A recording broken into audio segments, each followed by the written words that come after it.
to call the meeting to order. Will you please rise and say the pledge?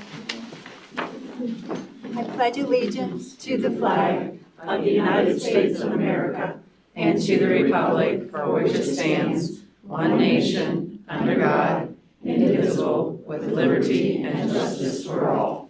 Thank you. Mr. Ward? Yes. Mr. Ward? Here. Ms. Regola-Dye? Yes. Ms. Getzman? Yes. Dr. Bennett? Yes, thank you. And I would entertain a motion to approve the minutes of the last two meetings of March 20th, our regular meeting, and March 30th, our special meeting. So moved. Ms. Regola-Dye. No second. Thank you, Mr. Workman. Do you have any corrections? Hearing none, would you call the roll, please? Ms. Regola-Dye? Yes. Mr. Workman? Yes. Mr. Ward? Yes. Mrs. Getzman? Yes. Dr. Bennett? Yes, motion carried. Thank you. I'd like to welcome everyone this evening. Thank you for coming. And I don't believe we have any commendations. Is that correct? I do have a commendation, but it'll be in my district report. I've got two kind of things to share that are just exciting what's going on in the district. Then we'll turn it over to our middle school. If you would like to begin, Mr. Gross.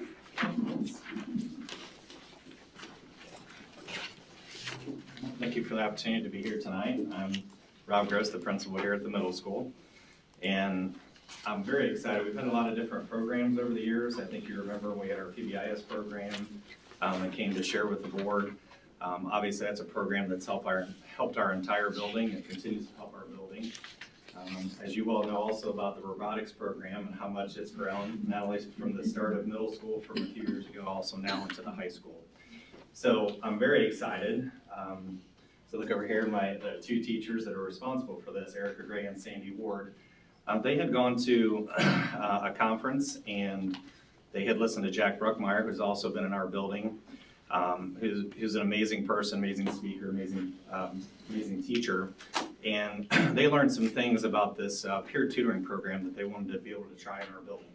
So they wanted to be able to try it in 6th grade. It's something that we want to look forward to in the future to continue to each grade level, because again, we think it's not only going to help 6th grade, but it's going to be able to help every single student in our building eventually.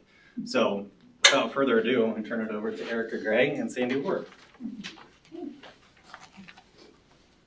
Here's one. Sure, thank you.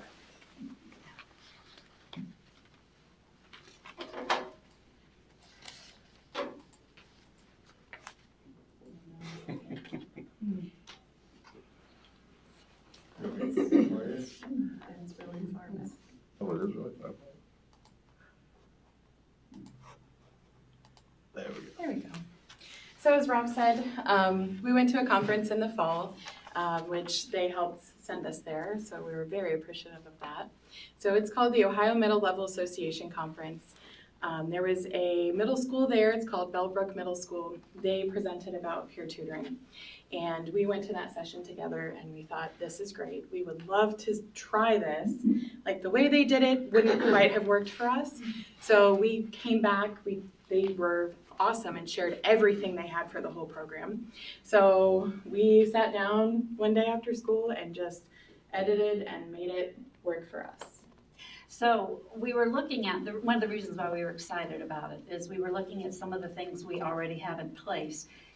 Friday night school, homework help, those things are great, except for there are some kids who can't stay after school. Tier 2, Tier 3 interventions, they are not working on projects at that time or homework per se. So there are some kids that are just kind of left out. So we thought maybe this would be something that we could try at our middle school. So when we came back, and like she said, we kind of tweaked it and we made it our own. And then we talked to all of our classes about it. And we said, trying to pump them up, saying, if you want to apply to be a tutor, you can do that. When they filled out their forms, it was about, they recorded their grades and then why they thought they would be a good tutor. And then we sat together with our team teachers and we decided who we thought might be good tutors at that time. Yep. And there's quotes throughout from the kids, the actual tutors. So like this one, they said, I was able to make a new friend.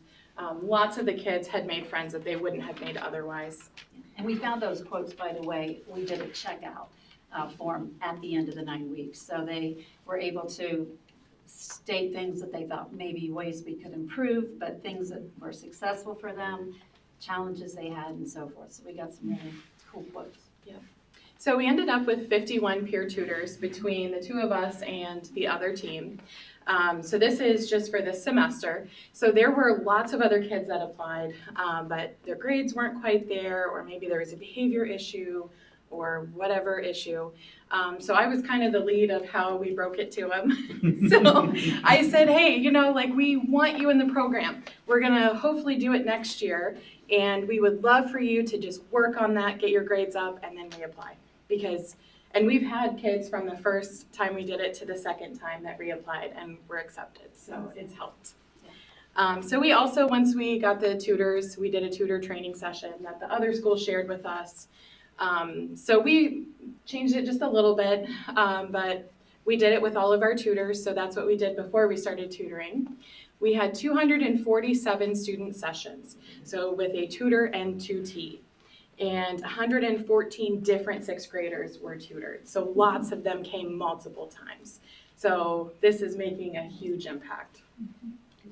And I have to say, the kids are so excited about it. They will come the day of tutoring. Are we tutoring today? Are we tutoring today? And they just love it. And so it's been cool for us to see how it's working. And they really stepped up. So it's nice.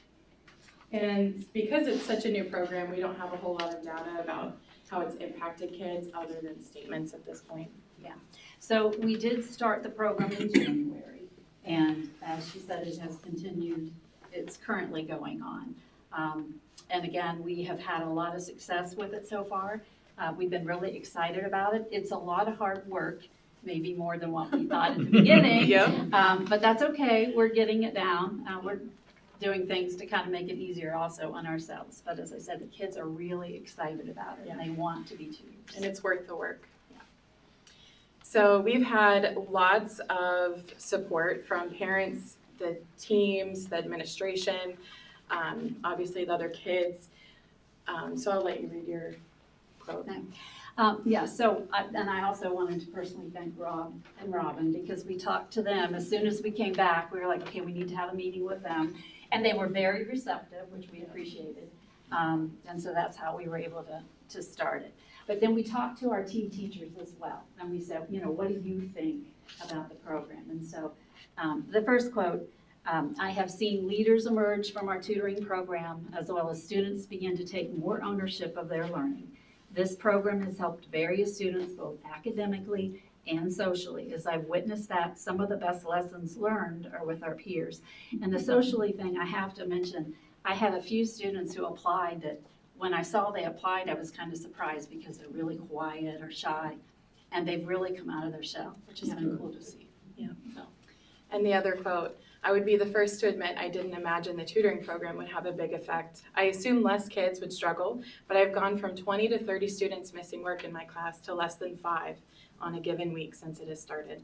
So just to put it in perspective, we normally have between 80 and 100 on our team. The biggest surprise to me is that the tutors' grades have also improved. Having to explain content to others has improved their understanding of my material. I can't imagine not doing the tutoring system moving forward. So that was nice.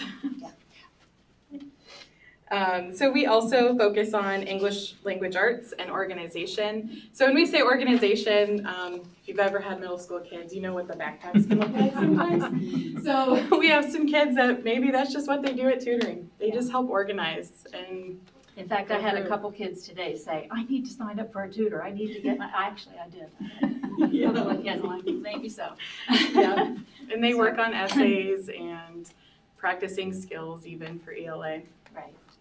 And then also, we have math and we do reassessments. They do reassessments sometimes in math. So we've put together study groups where we'll have a couple of tutors and they'll use the dry erase boards with a group of kids. And then they'll kind of go over some concepts that they're learning, especially I know when they started algebra, that was a big thing, that there were several kids that were a little confused about that. So we had people that were, some tutors that were really good in math that were able to do that.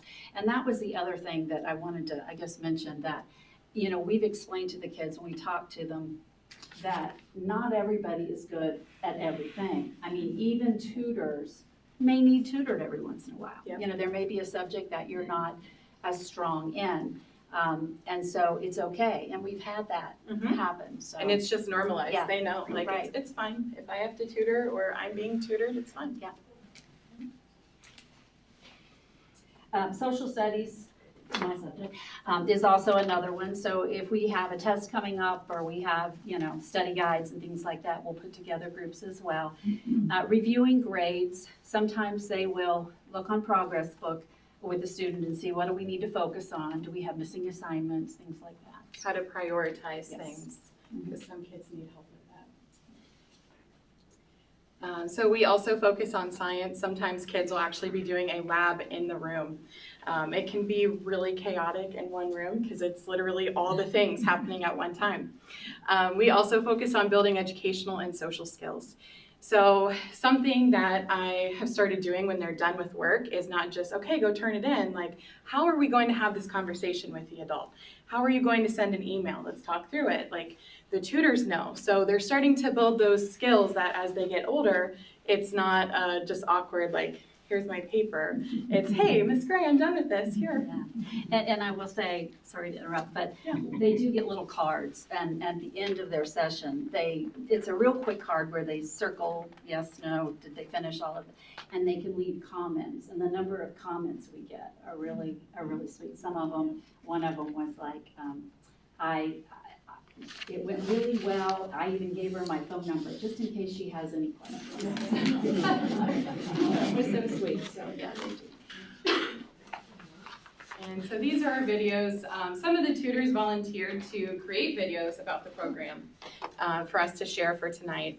So The one you want? the one on the left one's fine. Yep. Okay, so how has tutoring helped you guys, and how has it helped the people you're tutoring? Well, it's increased my confidence in talking to strangers and people I don't know. And it's helped the tuties by just learning from other students instead of the teachers.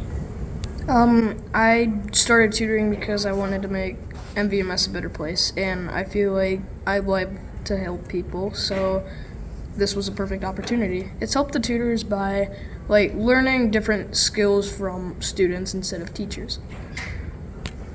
It helps the tuties because they might hear it from a teacher and not understand it, but they might hear it from another student and understand it better because they might explain it a different way. And it has helped the tutors because they're learning how to explain things different to make it so that other people can understand it.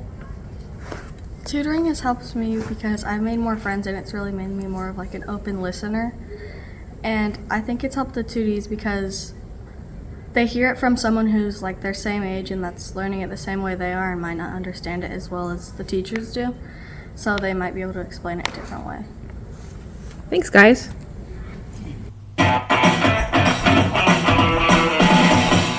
My name is Jesse Rao, and here are a few reasons I love tutoring.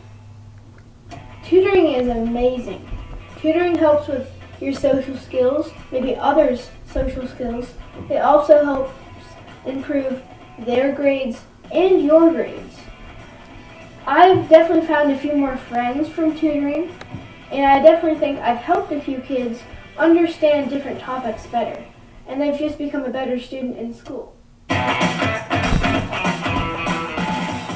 We'll leave it with the kids because one's with the experience and they appreciated it. So thanks. Now, when do you carve out the time in the day to do all of this? Yeah.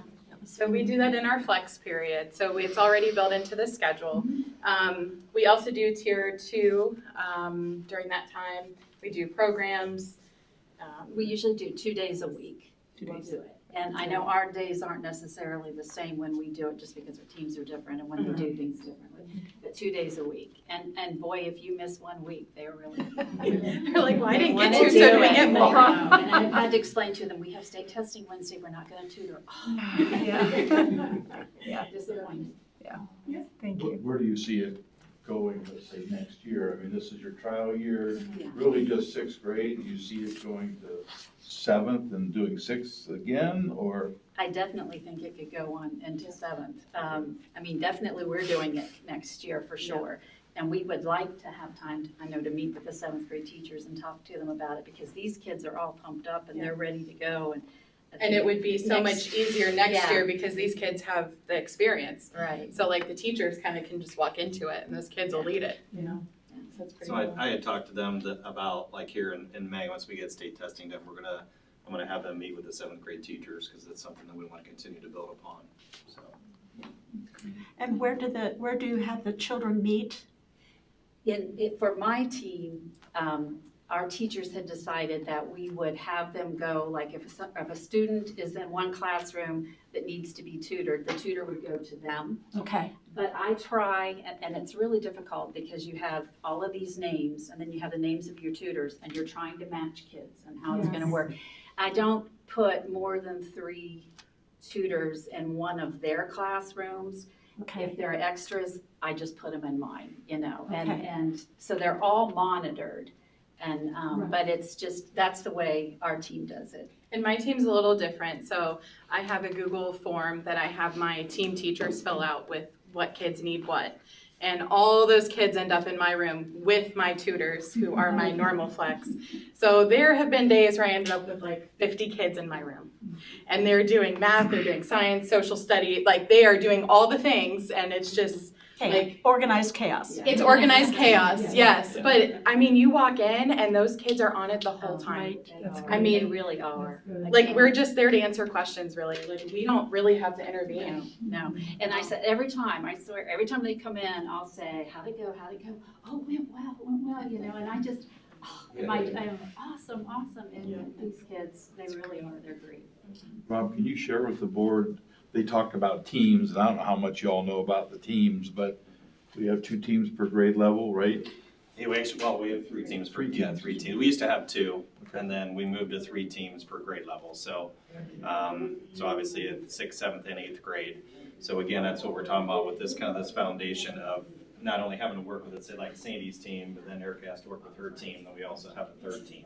So it takes a lot of organization and cooperation, and as we kind of said, they were willing to be the guinea pigs to try this project, and obviously it's been very successful. So that's why I'm so excited to be able to, and the tutors are as well, to be able to take this into, for next year for 7th grade. Thank you. Mr.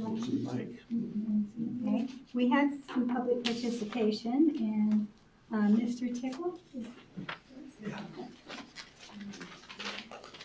Some good You stuff. have 3 minutes. Right there. Some very good stuff.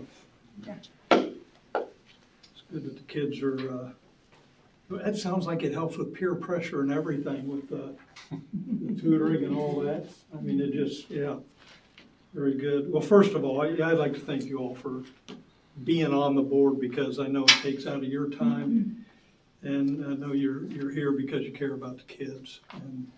And that's kind of why we're here too. I'm a pastor. I've got children in my fellowship in this school, and I'm here to just say a little bit about the books that are in the library.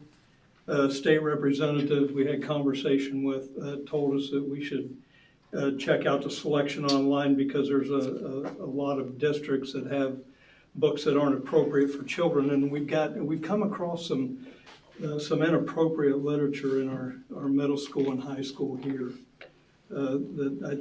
Honestly, I think it needs to be addressed. And it's not about censoring. What it is about responsibility. I don't think anybody here would have obscene material in your home where your children or your grandchildren could have access to it. I think it's in a way it's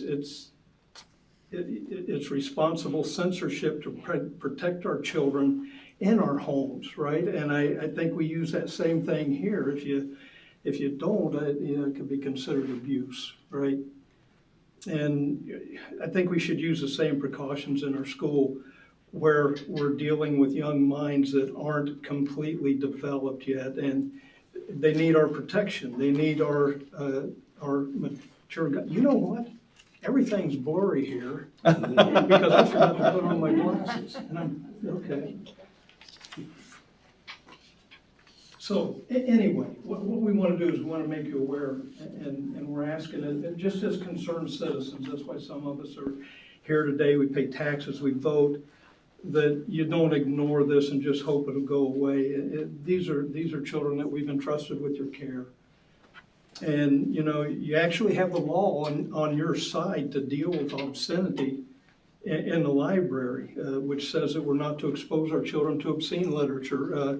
Reno versus ACLU, Bill number 521, US 844, transmitting obscenity and child pornography, whether via the internet or other means, is illegal under federal law for both adults and juveniles. And obscenity is defined by our courts as anything that might include visual depictions, spoken words, or written texts. Okay, so this is a very slippery slope, you know. And I understand it can be very difficult, but it filters into all kinds of other issues that we're running into, not just here, but across our nation, with boys and girls in locker rooms, with, you know, shared, you know, all the stuff that we see going on that can be very uncomfortable. And it's what we feed into their minds that forms their character, right? And we as pastors, is my time up? Okay, all right. Well, I just want to say, we as pastors, a lot of times we deal with the after effects of this, with the sexual exploitation and that kind of thing. And then our communities deal with it, and suicide rates are going up. And so we just want to make you aware and, you know, and ask that you look into it. Thank you, appreciate it. And Melody, to help?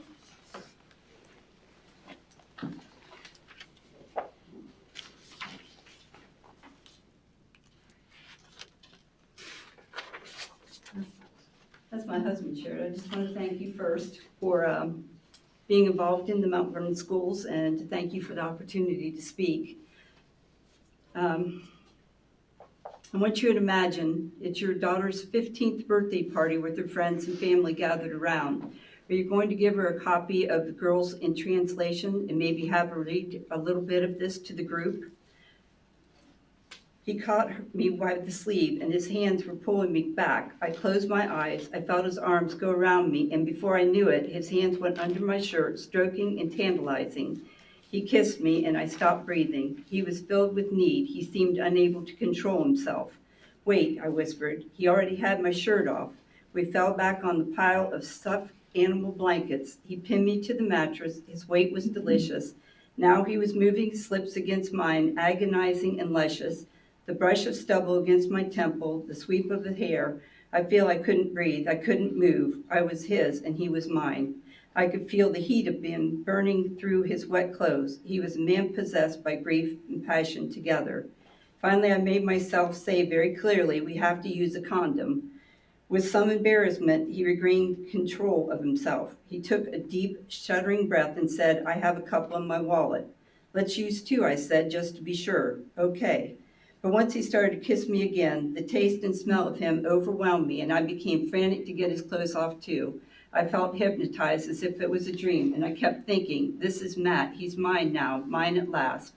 I looked at him up close, and he was more beautiful than I ever imagined. The shimmer of his eyelashes, the thin white scar that ran across his collarbone, the darkened hollow of his throat. Despite all my experimentation, I'd never been naked with a man before, and Matt's skin felt warm and rough. He must have taken care of the condom somehow, and suddenly he was inside of me. I gasped, but it hadn't hurt as much as expected it to, and then I couldn't think of it anymore. This is a book that's in the Mount Vernon Middle School Library, and I don't think any of you would want your 15-year-old child to be reading this book. Enclosed in these packets that I'm going to hand you is a statement from the U.S. Department of Justice website that discusses obscenity. Federal law strictly prohibits distribution of obscene matters to minors. Any transfer to attempt to transfer such matters to a minor under the age of 16, including over the internet, is punishable under federal law. In addition, visual representations such as drawings, cartoons, or paintings that appear to depict minor engagement in sexual activity are obscene and also illegal under federal law. It appears that the members of the board, the superintendent, some of the librarians must be guilty of trafficking and pornography to our children. I point this out because if you're not interested in taking care of our children by not providing pornography, maybe you would be interested in saving yourself from serious legal action that might land you behind bars, or at minimum expose you to a lot of public exposure for the role of your child abuse. I suggest you read the handout in entirety and not ignore it. It may be a good starting point for discussion for your attorneys.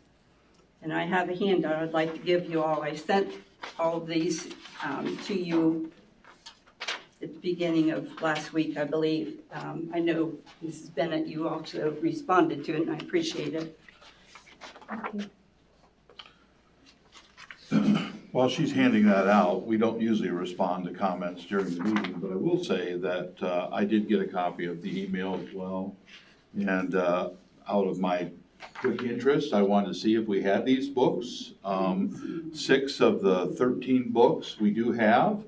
I've not read the 6 books that we have. I mean, there's 7 that we didn't. We have 27,000 copies of books in the middle school library.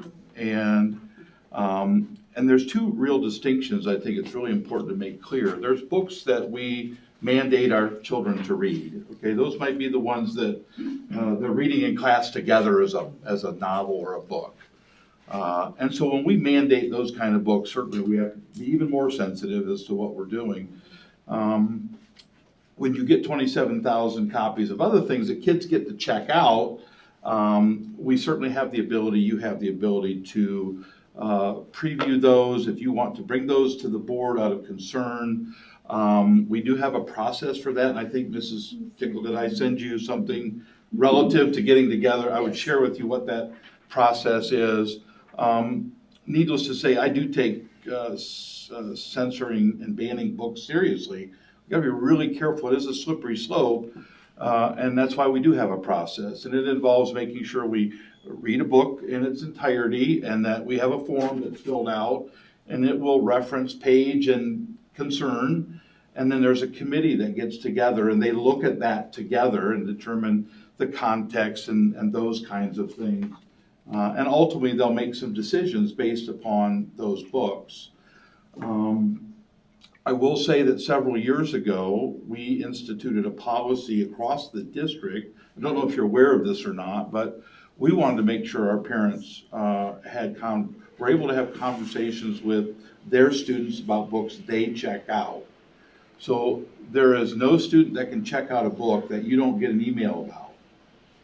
And we did that for you as parents to kind of help monitor what your children read. You can only imagine with 27,000 copies, probably over decades, that allows you to have that very personal conversation about a book that your son or daughter might read.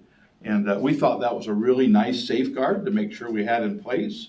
And some folks just don't know about those, right? And so we do take those matters seriously. I know it's a hot topic. We know it's a hot topic, and we're very cognizant of that, and we'll address it when we kind of bring it through a process. Is that fair? Mm-hmm. Okay. I also would like to comment. I think that there's a big difference whether we have books on display and are encouraging students to read them, or whether they're on an online website that is promoted by the state or approved by the Ohio Department of Education. And those we don't have as much control over. You can't very well say, out of these, 100,000 books, we want this taken out. But I think you mentioned the process, which I think is a good one. And I also think that we need to realize that this is an opportunity for you while your child is still in your home to talk with them about what they're reading, to help them make good choices while you're there before they leave your home and are making choices. We can't control all the evil in the world, but you can certainly teach your children to make good choices and to choose things that you want them to read and to uphold your values. So I would think of it as a learning opportunity as well. But Can I just make one comment that I spoke to the State Board of Education person, and she said that it is at the local level that you are supposed to take care of this issue. So I don't know if it's going to do any good to go to the State Board and say anything about the books that they are promoting here. They say it's on you. So I'm just saying, let you know if it's, that. we have books that we purchase, but we also have online websites that our students have access to. So I don't know which it is. I haven't. Info Ohio serves all the districts in the state of Ohio from a library perspective, and they have a lot of online books. I don't know if our students have Info Ohio accounts or not. I'd have to double check that. But again, there is a process for that, and we want to be mindful of that. And we'll address those as we need to address them. I'd be interested when we're done, the book you were kind of reciting from, you know, of the ones I checked, we had 6 of those books of the 13 in our library currently. I'd be interested if that was one of them or if it was not. This was one I just heard about recently, or that I found recently in the books of the library here. But we do have it in our library? Yes, ma'am. In our middle school library, our high school library? You know what the title of that was?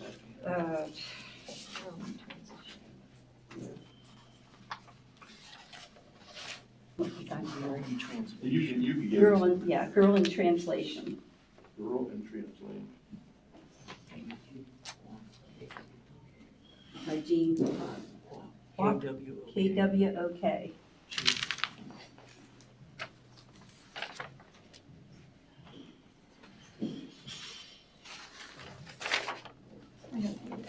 That wasn't on this, it wasn't on this list. Must be a different one. No, like I said, it was just something recently I read about. It was after I set that out. We got the middle school principal. Perfect. Okay, moving ahead, we have Tom Pappas. Thanks so much. My wife Christine and I are relative newbies here in Mount Vernon. We've only been here a couple of years. I'm here, recurrent theme, because of my understanding that the book from which this lady just quoted is in your middle school library.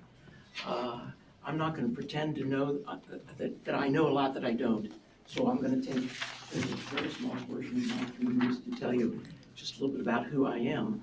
I, in fact, was Dean of Students at Worthington Kilburn High School in the years that the president of the Ohio Education Association was a history teacher with us, and he could speak concerning my commitment to fairness and student advocacy.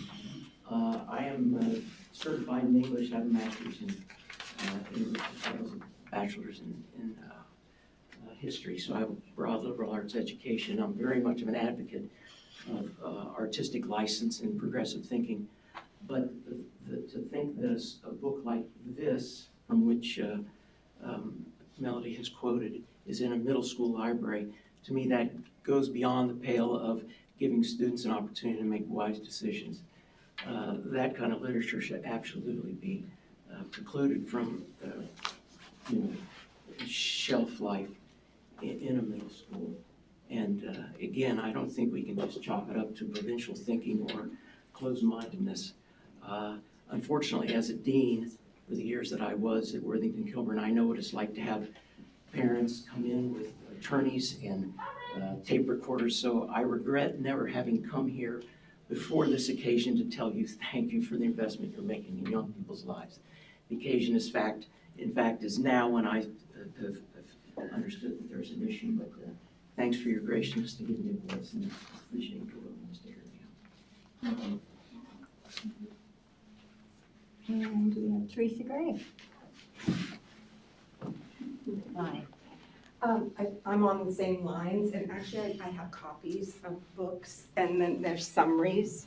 If you want to take the time, and I can pick them up, when we're done. You can just look at some of the summaries of the books in line. And some out to the audience too. And that's all I really have. Thank you. Do we have these, do you think, or? Yes, they are. They are. Okay. Yeah, I took it off right off. Thank you.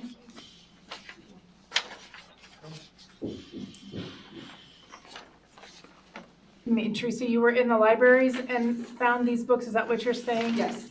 Mount Vernon Middle School.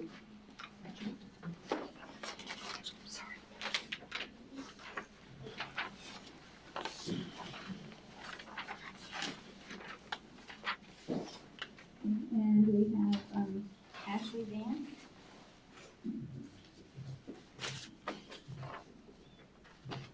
Hi, my name is Ashley Vance. I'm not from here. I'm a transplant, but we moved here. I've been part of tutoring or mentoring or coaching Mount Vernon Youth for about 10 years. So, I mean, we're all here for the same reason. We're all here for kids. I'm a hands-on mom. I don't leave my kids at practice when they play sports. If I can volunteer, I want to know what they're doing. I want to be part of it. I want to know what they're learning. I want to know who's interacting with them. So, also as parents, we make mistakes. So I had something slip through my fingers. I'm disappointed that in myself and also how the school is handling it. I got a paper, found it bundled up in the bottom of my daughter's book bag yesterday. It was about a sexual education video for 5th grade that is being shown. The only way to not have your child see that video is to sign the form opting out. Mr. Cedar, you mentioned that every time my child takes a book out of the library, I get an email. I look at those. I see those every time. I see those every week. Every time they go on a field trip, if they want to be part of the ROCKS program with Mrs. Valentine, if they want to participate in STEAM Club, I have to sign a paper saying they can do that. So why was my only option of opting out? I had to sign a form, and I had to trust that my child gave it to me, so I had the opportunity, that she didn't want to go because that's what her friends were doing, and just not turn it in.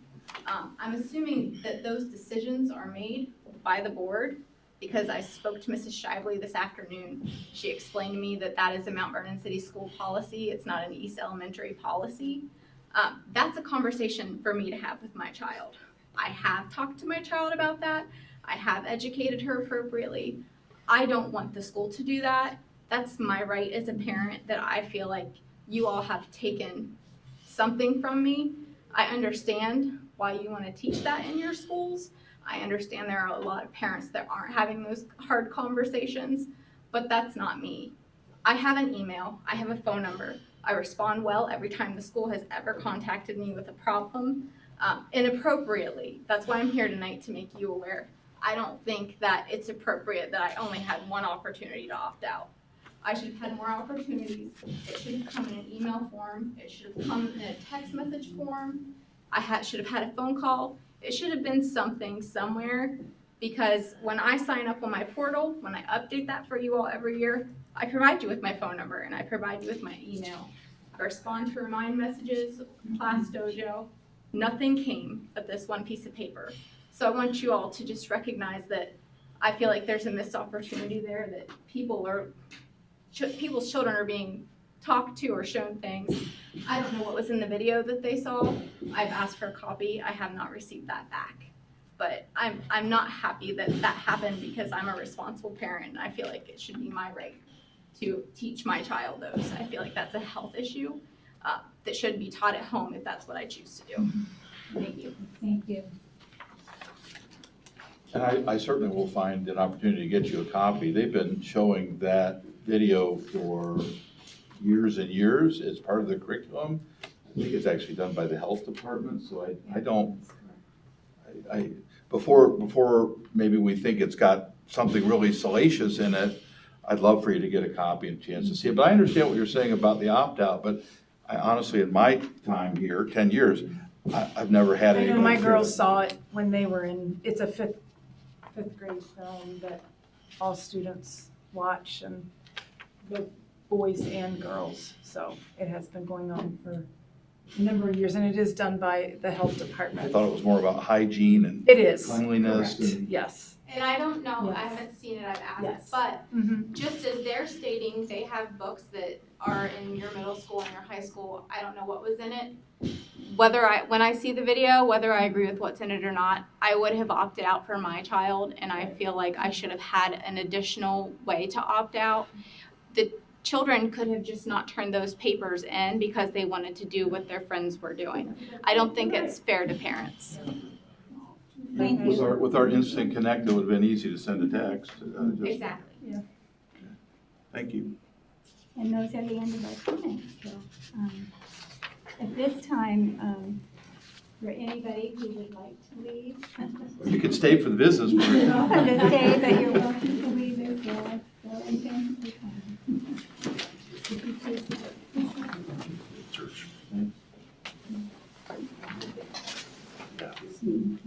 Mr. Gross.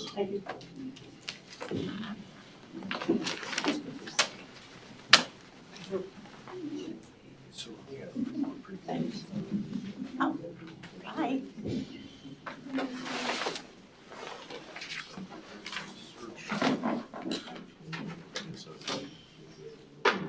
We have some no board items, so we can skip to additional deletions. I do have a number of, Couldn't really figure that.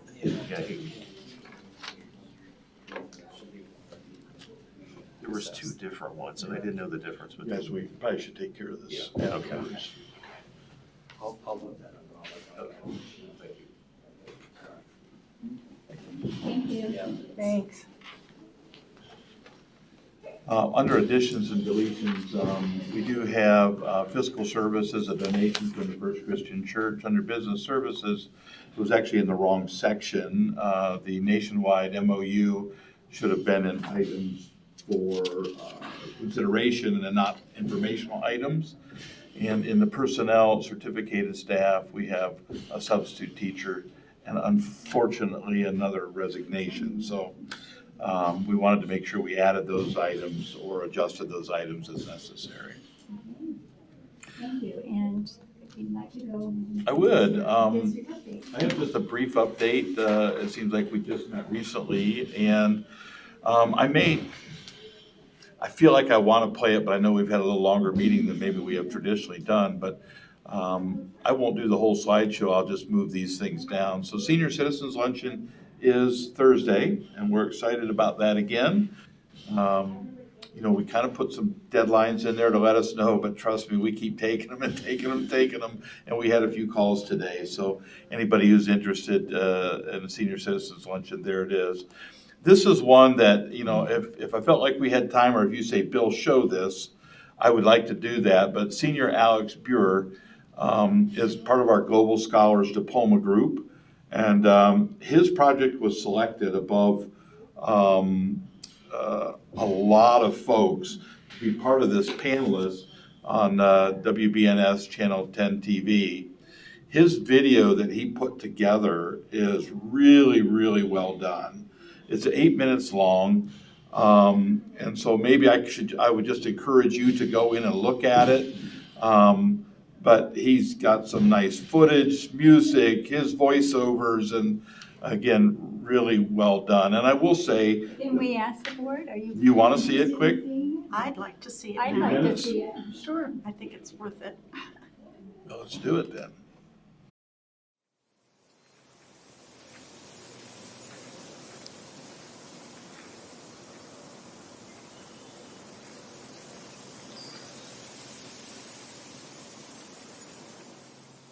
I feel as though, as Americans, we forget about many of the struggles in the rest of the world. I mean, it's hard to remember what's happening in small nations everywhere when we have the luxury of smartphones and social media. And obviously, we aren't without our own problems, but as a whole, many of us find ourselves living relatively comfortably.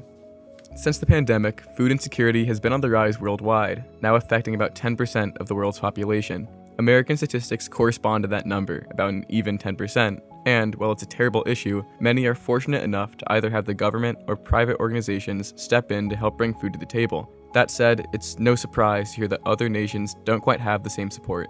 Guatemala, a Central American powerhouse, at least in GDP. It's hard to think that a nation with such a robust economy and billions of dollars of foreign investment each year consistently finds ridiculous amounts of its population living in states of acute malnutrition. However, the World Health Organization claims that some 75% of the rural population lives on less than 15 Guatemalan quetzales, or about $2 a day.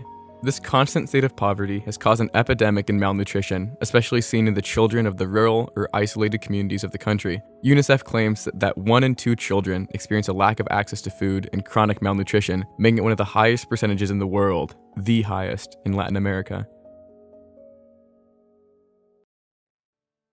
When I was 11, my family and I actually had the opportunity to go to Guatemala on a service trip, and this experience completely changed my mentality and really shaped the next few years of my life, as I got to see the struggles of a typical person in semi-rural Guatemala and what was being done to help. Working with the organization Small Change for Big Change, who you should totally look up because they do really great work, in the town of Santa Catarina Barahona, we installed stoves in the houses of families who promised to send their kids to English school. This was a win-win for the families, as the common method of open fire cooking is really dangerous, and the ability to speak English in Guatemala is extremely lucrative. The hope was that these children would, once they grew up, have jobs that were sufficient enough to properly take care of their families and lift them out of poverty.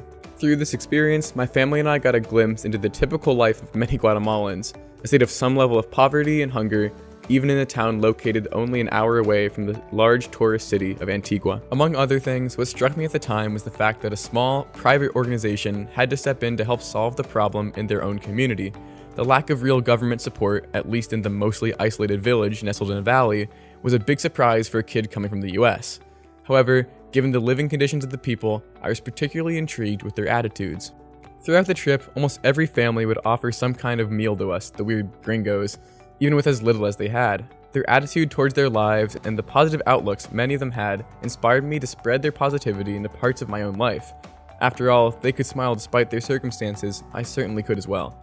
During our time in Guatemala, we worked closely with Irvin de Mena. In fact, he acted as a sort of mentor for me throughout the trip, teaching me the value of understanding those you serve by realizing their situations. Through his work with Small Change for Big Change, he came to realize that there is an incredible value in helping those who really want to help themselves. Since 2016, he started a for-profit farm named Puerto Reshuyu, offering free lessons and education to villagers who want to learn how to grow their own food, whether for hunger or for profit. Through this farm, he's able to demonstrate how easy it is for people who are willing to try to gain a better nutritional balance for themselves and for their family. For this project, I had the pleasure of interviewing him to gain his insight into the current state of hunger in Guatemala and what's being done to combat it. Irvin explained to me the difficulty of finding people who are really willing to put in the effort to help themselves. As he said, since the introduction of junk food, many families are much more willing to buy cheap food that's terrible for them instead of taking the time to focus on their nutrition. At least in his experience, the cause of malnutrition, especially among the youth, doesn't stem from a lack of opportunities, healthy food, or education, especially in towns like Santa Catarina Barahona, but rather from people themselves not caring enough to make their nutrition valuable. Something that piqued my interest was how he mentioned governmental help, specifically the allocation of food. Given Guatemala's reputation as an incredible malnourished country, nations like the United States and Japan send over lots of food and money explicitly for the purpose of assisting the end of hunger in the nation. However, Irvin explained that the allocation of food follows an incredibly corrupt system. As the federal government controls the distribution of food, they can decide when and where it goes. According to Irvin, they stockpile the food until the voting season, upon which politicians in power give the food to districts that voted for them, think Guatemala City and the other major cities in the nation, and not those more marginalized or isolated communities who need it the most. This really discouraged me, especially his openness and knowledge that his own government was willing to withhold valuable resources from the communities that needed them, simply to ransom them into giving politicians more votes. And my only hope is that this becomes more common knowledge in the hands of those who can use it to turn the tides and help those in smaller communities have the voices they need to really solve this nationwide issue. However, it was Irvin's farm work that really inspired me. As a part of my Global Scholars project, I thought it would be interesting and helpful to track my experiences as a son of 2 teachers who worked on a raspberry farm last summer, trying to grow some of the same things Irvin does while keeping my costs as low as possible. To start, I went to Forester's, a local seed and gardening shop, to find my materials, organic seeds and some potting soil. Fortunately, they had exactly what I needed, organic packets of radish, beet, carrot, and lettuce seeds, and the potting soil that would allow me to test the waters of my indoor gardening. Altogether, this came to $21.06. And to clarify, I didn't include the cost of water, location, or tools necessary to start the seeds. Santa Catarina Barahona is fortunate enough to have easy access to water, which I've come to learn is a commodity in other parts of the nation, and many plots of land in town are available to be farmed, and finally, tools can be borrowed from neighbors. After getting the seeds and soil, the only thing left to do was get to work.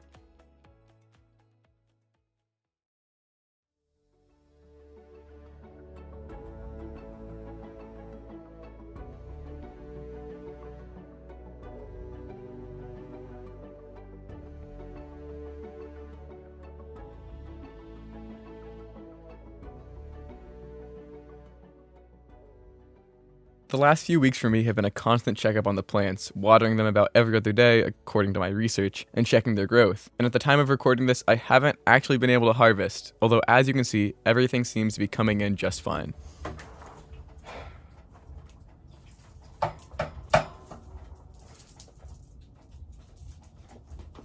We're done, baby.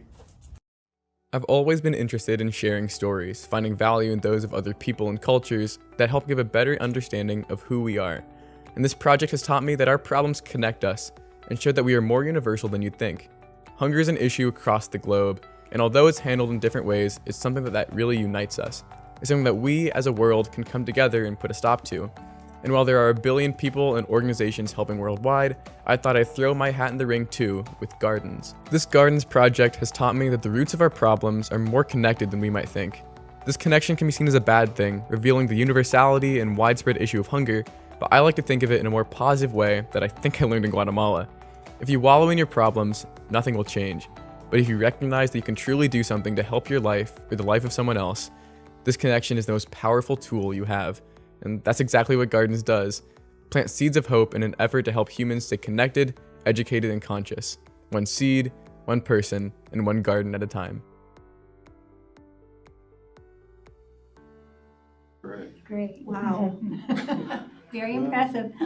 You can see why he was probably picked. Yeah. And he'll be on this panel tomorrow, and so it's exciting. Yeah, they put that together on their own computer with digital footage and voiceover and things like that. I will say that we have 44 students now participating in the Global Scholars Diploma Program, and they're just getting some really valuable experiences, seeing the world in a different light. And could be so focused right here on Mount Vernon, and we kind of get insulated as to what the world is all about. And so there's some other wonderful projects that we're doing. His just happened to be highlighted, and I thought it was appropriate to highlight it for you there. Do we have any opportunity for the community to see their projects? We did put this on our website, Okay. and I know John has it there. And I know a year or two ago, I think we even had Clay Tochef came in and shared some other projects that were going on. This one just happened to kind of catch that idea. And then the last thing I have in my short time, Stephanie Plumley is our FFA VOAG advisor, and she is being recognized by the Ohio Education Association as an education champion. And so this is real quick.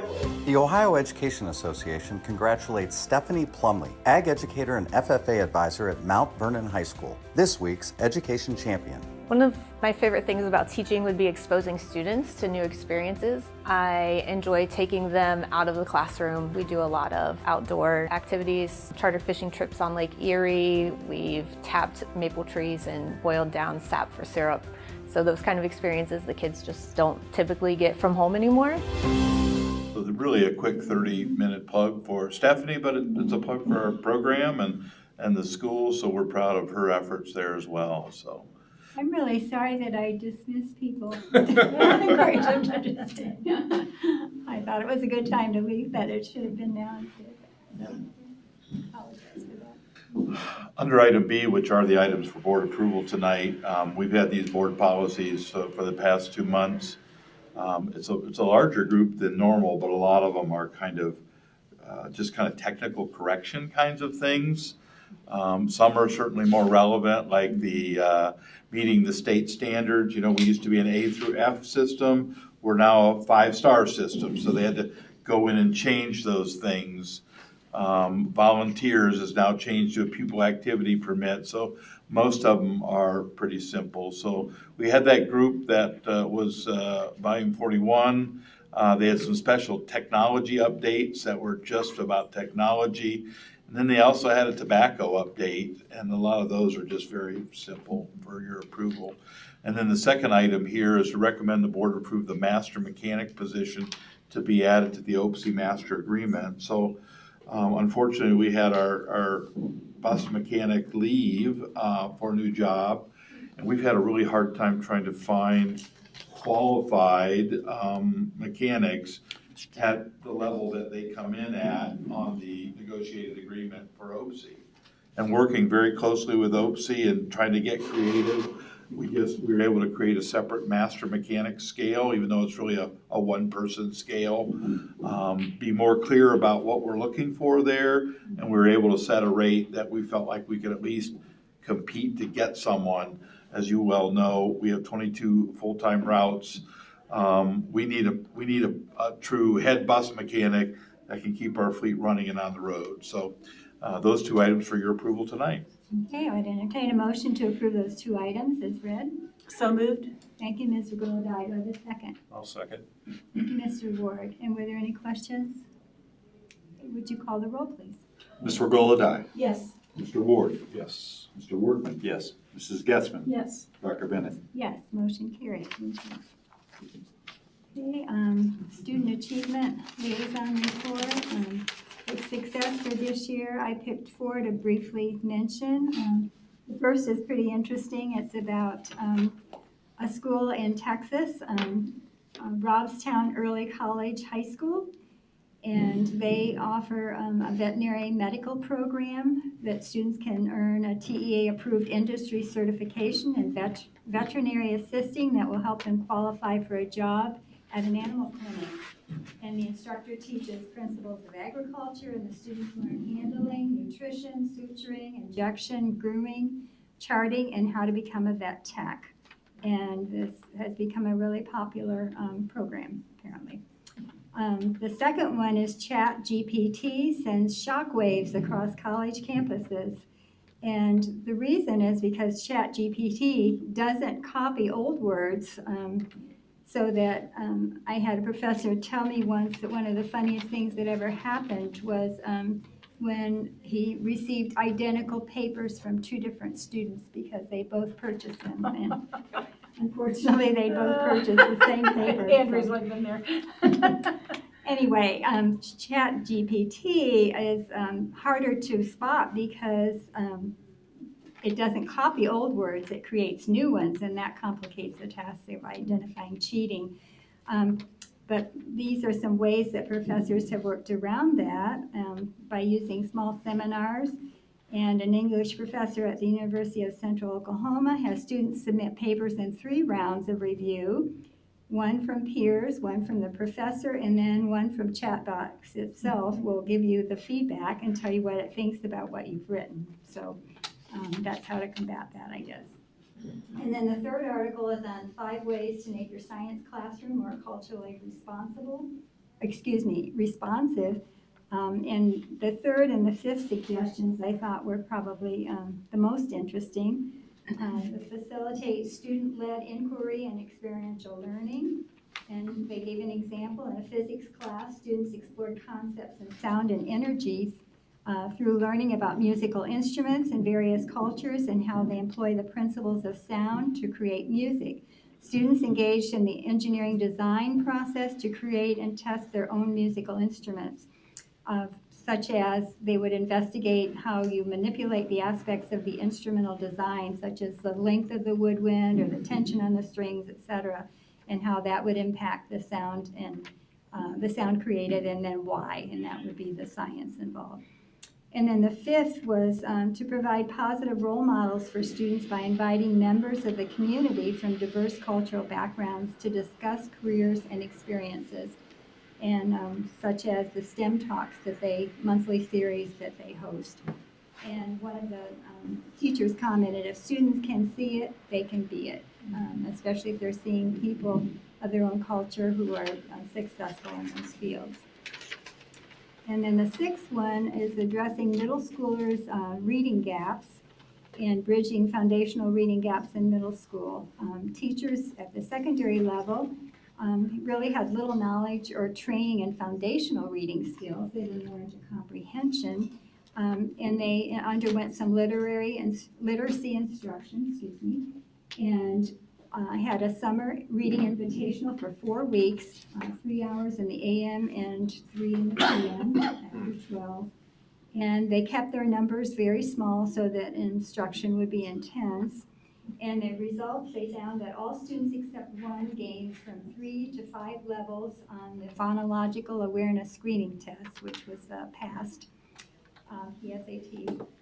and also observe gains in vocabulary, stamina, discussion skills, and general attitude toward reading.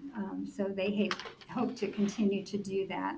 And they mentioned two games that were very effective, and they were the Daily Word Ladders by Timothy Rosinski for 4th through 6th grade, and then Daily Word Ladders Idioms for 4th grade and above. And that was one of the comments that I thought was interesting. Some of the students said, these are baby courses because they're learning phonics and things that they should have learned in 3rd grade or earlier. But they tried to combat that with using these types of texts with the ladders because they tended to be fun, so the kids didn't mind that. And then the research article is really on autism in the U.S. and pointing out how it's on the rise. But the authors felt that this reflects the increased identification of children at younger ages, such as 4-year-olds. And they used the data from 11 states and over 250,000 students, 226,339 special education records is where they gleaned their data. So, any questions? The AI stuff is beginning a little spooky, I think, as time's gone on. And This morning, I guess I will make a comment. This morning, Andrew Lloyd Webber was speaking about the closing of Phantom of the Opera on Broadway, and he mentioned that AI is being used to create new music, but some of the music has become more popular in Australia by AI than some of the writers and composers. So I think it's something that we're going to all have to address eventually. It's out there. My husband gave me a whole page article. I didn't have time to read it, but on AI, and it's in the paper. So I'll have to read that. But yes, it's something we're going to have to deal with. we have one item in the section for board approval tonight. It's the FFA National Convention next year in Indianapolis, Indiana on November 4th. So that's an FFA grades 9 through 12. Okay, I would entertain a motion to approve that item. So moved. Thank you, Mrs. Getzmann. A second. Thank you, Mr. Workman. Were there any questions? Okay, would you call the roll, please? Mrs. Getzmann. Yes. Mr. Workman. Yes. Mr. Ward. Yes. Ms. Regola-Dye. Yes. Dr. Gunn. Yes, motion carried. Thank you. And you're up, our treasurer.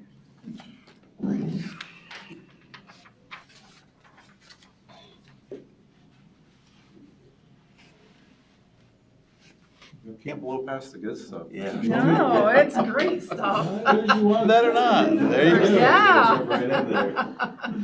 Yeah, I let two of our members know at our preview that we have done some additional investing.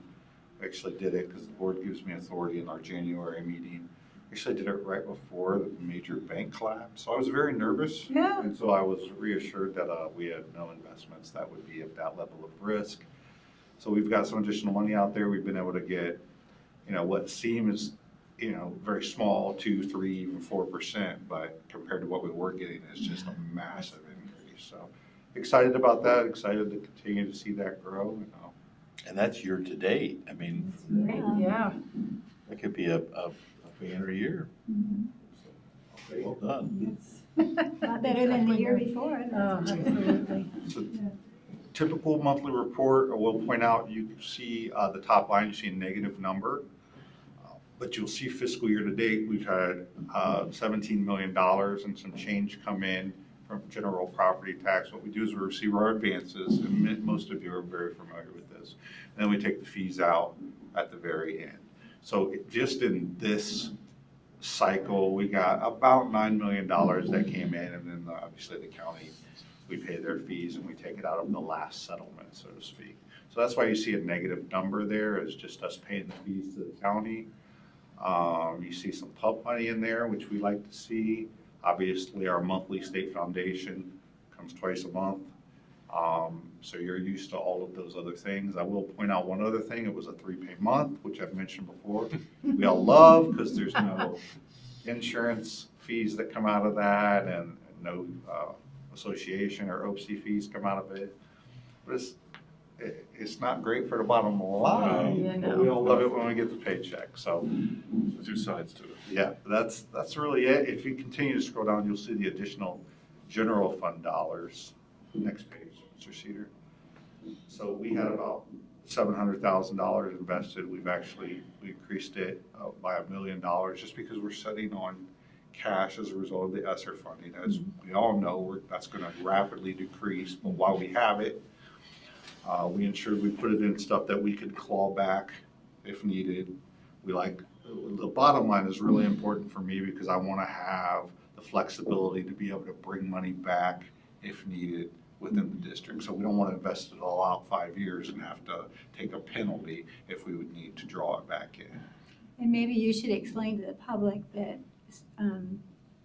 public entities like schools have certain restrictions. Yeah, I don't point this out most months because oftentimes, we've invested in commercial paper or something and we just wait and then we get it'll change rapidly and then not change at all for a while. So, but as Dr. Bennett pointed out, we are highly regulated in terms of where we can invest money.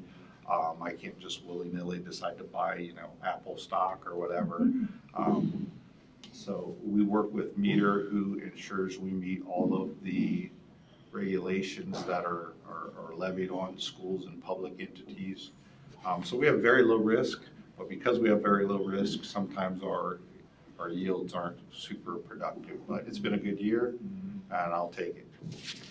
No, that's it in terms of that. I do have an amendment, and I mentioned in preview that I got to do a much better job of my estimating when we budget this, but this is in general fund, so it doesn't give me too much cause for concern.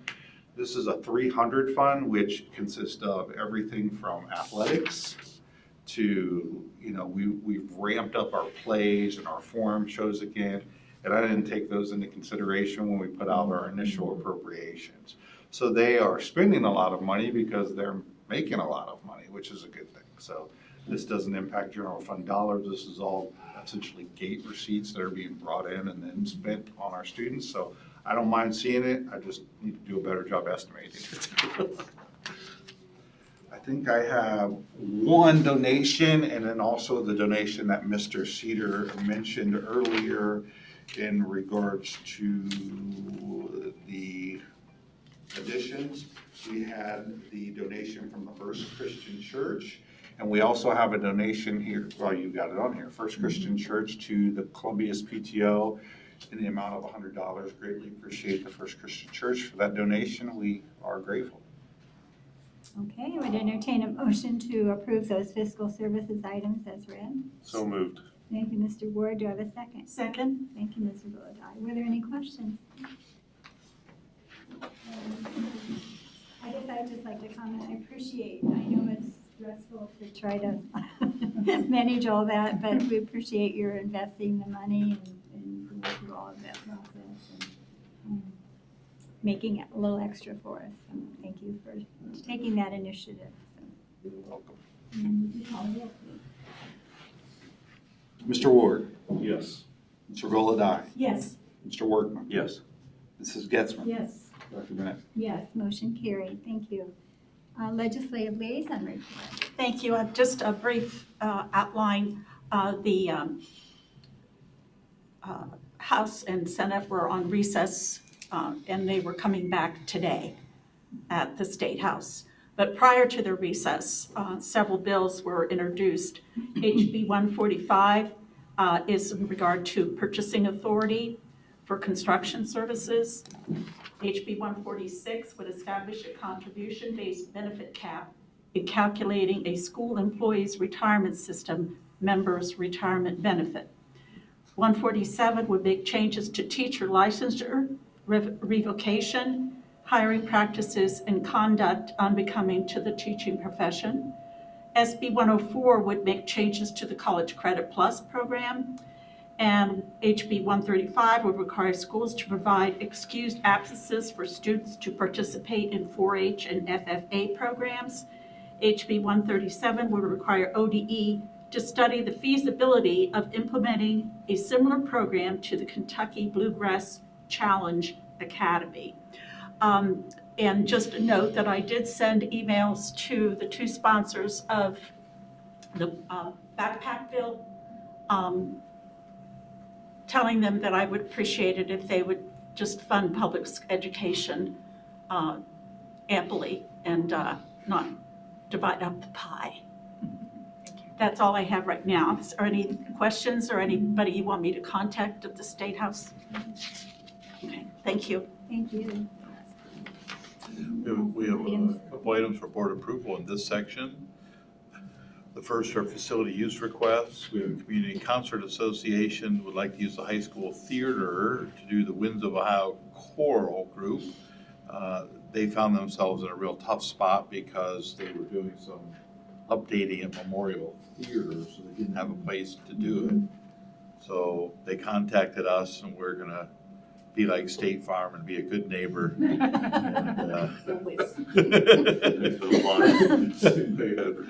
The advertisement.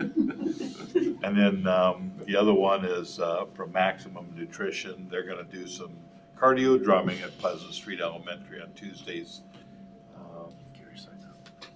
So those two facility use requests.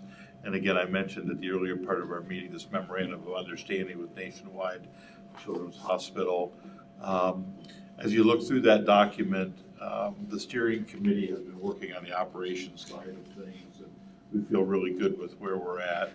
I think the one thing that hopefully can leave some comforts for some folks who just continue to maybe be a little bit skeptical about the fact that we want to help, kids, but really there's that other worry. We have a severability clause in this MOU that provides us 30 days. And now we'll always would try to work out our differences, and hopefully we have no differences. But we have been very, very clear from the beginning about parent involvement and parents being part of the process. Nobody can be seen without parental consent. No matter what legislation is out there, I've heard some legislation might be out there that may try to do away with parental consent. We just, I believe as a board and as a community, feel like we want parents to be informed about what's happening there. And I trust that they're going to continue to meet those, for us. They're looking probably to do an open house probably within the month, just to kick things off.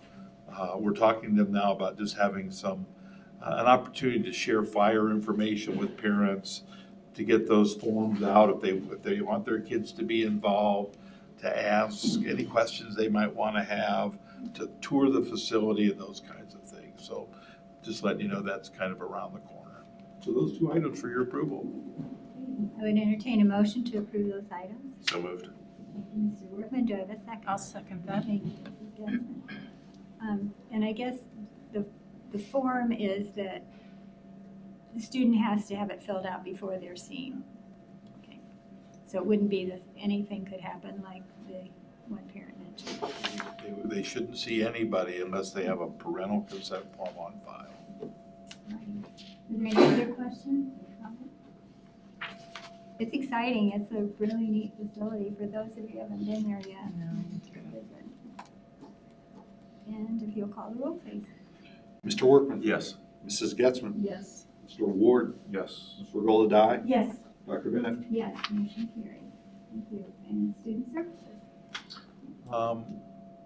Nothing from the OHSAA, I don't think.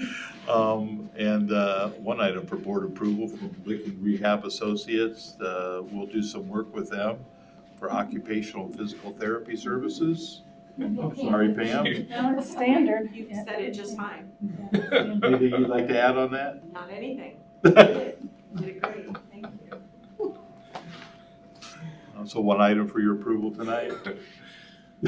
I would entertain a motion to approve the Licking Rehab Association. So moved. Thank you, Mr. Regola-Dye. Do I have a second? Second. Thank you, Mr. Ward. Were there any questions? Okay, would you call the roll, please? Mr. Regola-Dye? Yes. Mr. Ward? Yes. Mr. Workman? Yes. Mrs. Getzman? Abstain. Dr. Bennett? Yes, motion carried. And nurse personnel, certificated license. There's no items for information tonight, but a number of items for board approval. We've broken this up into two sections. And the first, you'll see a few retirements, and again, hopefully we get a chance to honor and recognize those folks at our next board meeting, which will probably then be moved over to, I think we'll be moving over to Twin Oak, just because it provides a little bit more room. John will really be after me about not wanting to move because he's starting to get the technology down here, and yet at the same time, it might be a challenge. We'll work that out.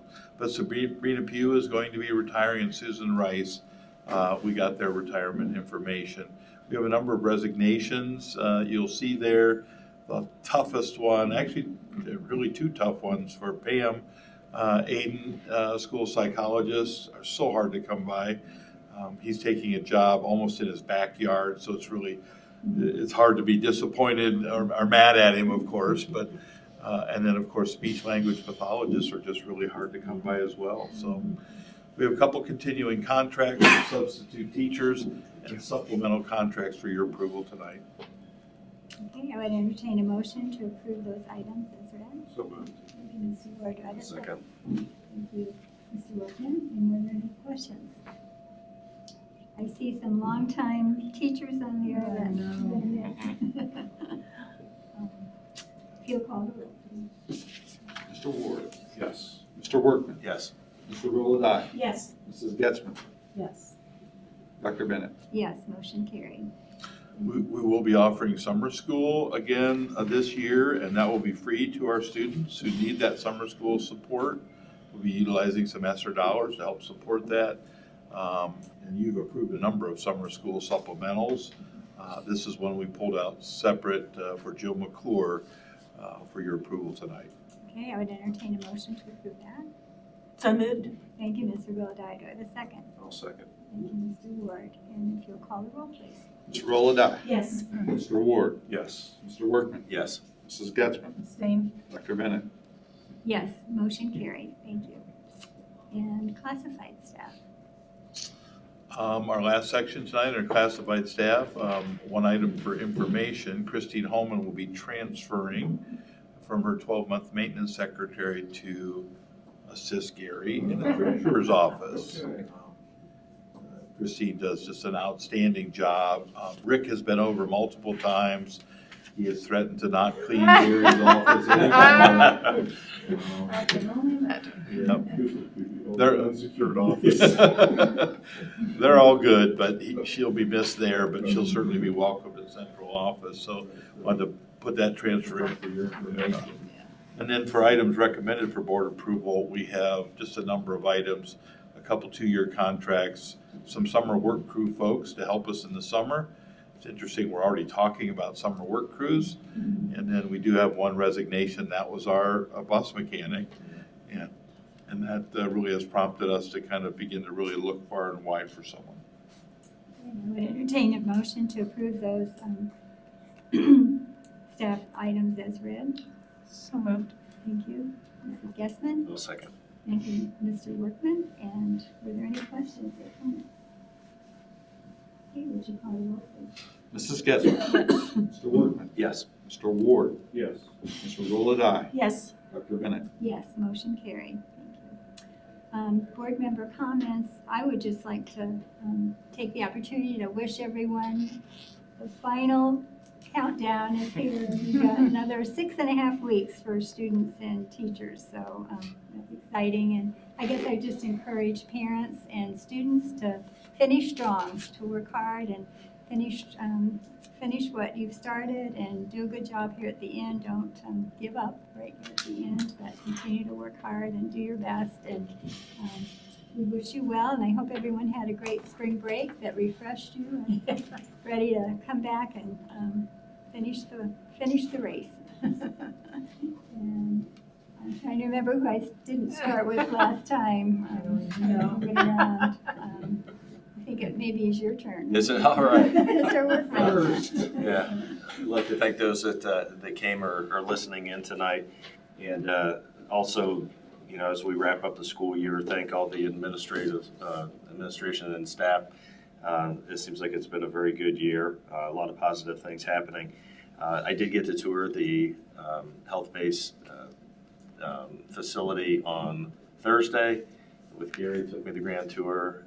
Beautiful facility, ready to go. So it looks great. It really does.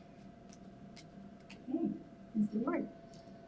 Well, for everybody, first I have to thank my wife I know. and her colleague for their fabulous presentation on the tutoring program that they've instituted. I've gotten to watch it behind the scenes, and they're doing some good things. I'm hearing good things all along the way. So I think the other thing I want to thank first is to recognize, a reminder that the principal, Darren Prince, has been on military leave, and really, now that we're toward the end of the school year, I really want to thank, Rob Gross and Robin Elliott and Jim Rader for stepping up and moving into those roles for us this year. It has been a good year, Tim. You're right.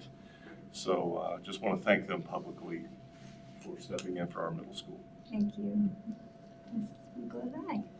Thank you to those who are here and who are watching at home. I'd like to congratulate our In the Know team. They had a good showing, and I think they have an upcoming event. I can't remember if it's this month or in May, here at our facility, or no, at the public library. And I'd also like to congratulate all of our students and administrators and teachers. Where would we be without them? And where would we be without a supportive community? Everything that we do is for the children. And I think that shows in a very, very positive light to our community. So thank you, everybody. Thank you. Just thank you. I know we are in the midst of state testing, and that's always high tension, high stress for those that are executing tests and mailing tests and accounting for tests and taking tests, and the teachers and all of those. So I just say to parents, rest is key, routine is key, and good nutrition during this time. So good luck to all the teachers and the students as they embark on the dreaded state testing. Yes. Thank you. And I'd like to wish those who are in the play, I've heard from some parents how excited the kids are to produce this play, Cinderella. So I hope it goes well and maybe kids have as much fun as they think they can. So I'm sure it's going to be wonderful. On Thursday at our senior citizens time together, we're going to share a few forum highlights. As you heard Ella mention, they had some fun, but also we're going to have about a 15-minute snippet of Cinderella. Oh, good. Just to give our seniors a kind of a glimpse in, almost like a trailer. And I think maybe we'll find some seniors wanting to come on Friday or Saturday to see the full production. That's it. No need for. Okay. I would entertain a motion then to adjourn. So moved. Thank you, Ms. Roldi. Do I have a second? I'll second that. Thank you, Ms. McCaskey. And would you call the roll, please? Mr. Roldan? Yes. Mrs. Getzman? Yes. Mr. Workman? Yes. Mr. Ward? Yes. Dr. Bennett? Yes.